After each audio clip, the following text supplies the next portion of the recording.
Thus the heavens of the earth were finished, and all of the host of them.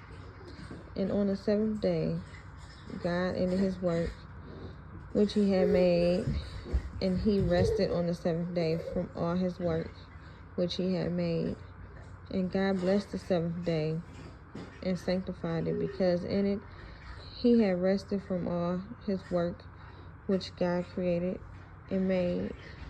These are the generations of the heavens of the earth when they were created, in the day that the Lord God made the earth and the heavens, and before every plant of the field was in the earth, and before every herb of the field grew. For the Lord God had not caused it to rain upon the earth, and there was not a man to till the ground. But there went up a mist from the earth, and watered the whole face of the ground. And the Lord God formed a man of the dust of the ground, and breathed into his nostrils the breath of life, and man became a living soul. And the Lord God planted a garden eastward in Eden, and there he put the man whom he had formed. And out of the ground made the Lord God to grow every tree that is pleasant in the sight and good for food, the tree of life also in the midst of the garden, and the tree of knowledge of good and evil. And the river went out of Eden to water the garden, and from thence it was parted and became four heads.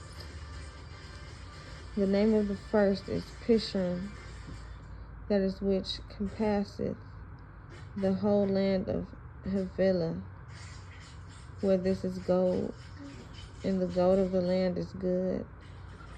And there is bdellium in the onyx stone. And the name of the second river is Gihon.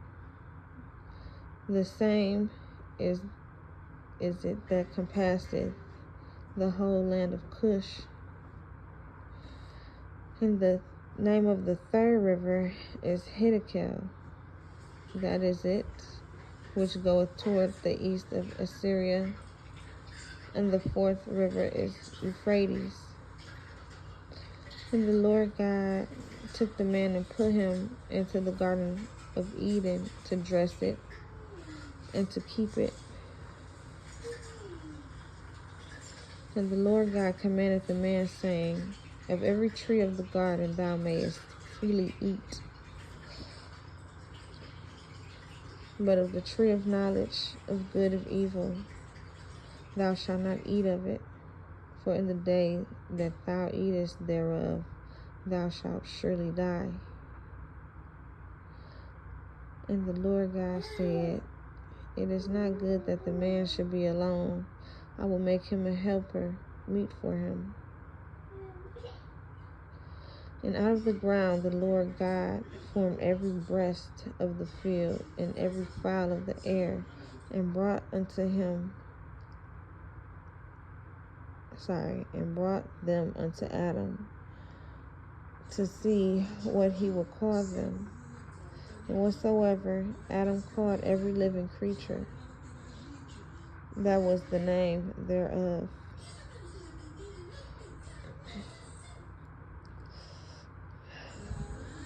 And Adam gave names to all cattle, and to the fowl of the air, and to every beast of the field.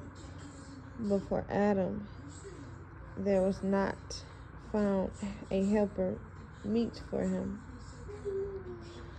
And the Lord God caused a deep sleep to fall upon Adam, and he slept. And he took one of his ribs and closed it up, the flesh instead thereof. And the rib which the Lord God had taken from man made he a woman, and brought her unto the man. And Adam said, this is now bone of my bones and flesh of my flesh. she shall be called woman, because she was taken out of man.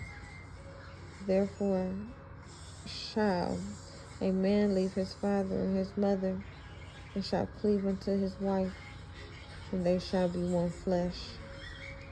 And they were both naked, the man and his wife, and were not ashamed.